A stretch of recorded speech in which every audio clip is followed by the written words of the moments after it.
ទី2ក៏ចូលមកដល់បាទសេវាត្រៀមចេញពីស្រងការព្រំពេញ B កីឡាករច័ន្ទវាសនាបាទចូលទៅណាមកវេខូចបាត់ទៅហើយបាទដាក់នៅលើលេងទាំងពីរបានទេដល់បងប្អូនណា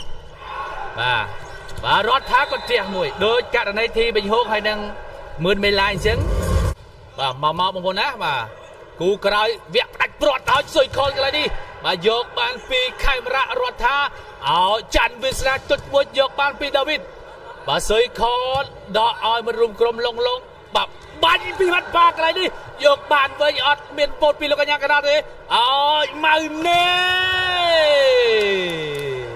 ចូលកន្លែងនេះបាទឲ្យម៉ៅនេះកន្លែងនេះលឹបតាមសេវាចេញពីកីឡាករច័ន្ទវាសនាចូលឋានៈរបស់រ៉ាន់ទើចឲ្យម៉ៅនេះផ្សល់បាំងមួយគូនេះចូលឋានៈរបស់សុផុនឲ្យច័ន្ទវាសនា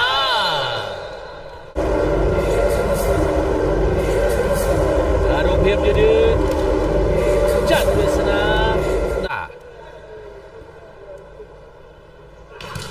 ចូលឋានៈរបស់ច័ន្ទវាសនាឲ្យច័ន្ទវាសនា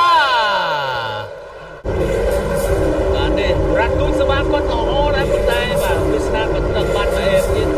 បានរះខ្សែត្រង់កន្លែងនេះមានការផ្លាស់ប្ដូរច័ន្ទវាសនាចេញជាមួយវិញដោយកីឡាកររុនសុកជាបាទសេវាចេញពីកីឡាករដាវីតទៅហើយបាទចូលឋានៈបាទប៉ះរដ្ឋា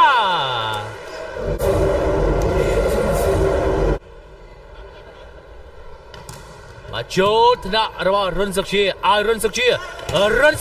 ណាសុកជាបាទចូលឋានៈសុកជាកន្លែងនេះឲ្យសុកជាធ្លាក់លឹបបាទចេញពីកីឡាករបាទខេមរៈចូលឋានៈរ៉ាន់ទើចឲ្យសុយខន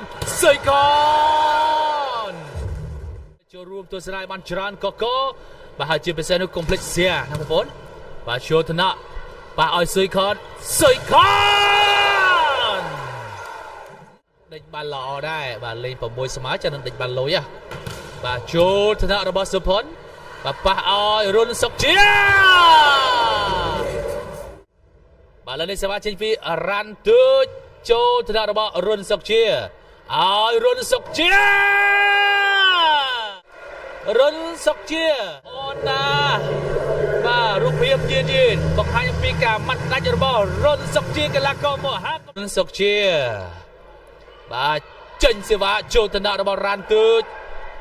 អាយ៉ាលោកកញ្ញាកណ្ដាលវត្តប្រើពិន្ទុជលខាងស្នងការប្រវិញមានការតវ៉ាថាកីឡាករប៉ះសំណាញ់បាទសូមពិនិត្យមួយកញ្ចាយសិនបាទពីបាទលោកគ្រូជំនួយនុតវិចិត្រក៏ដូចជាលោកគ្រូបង្គោលនិនសុភាពបាទទាំងកម្ពុជាបាទរួមជាមួយនឹងបាទមន្ត្រីអ្នកមុខអ្នកការទាំងអស់តែម្ដងបាទបាល់នេះគឺវ៉ូឡេបាទស៊ិនដាវីតហើយបាទដូច្នេះ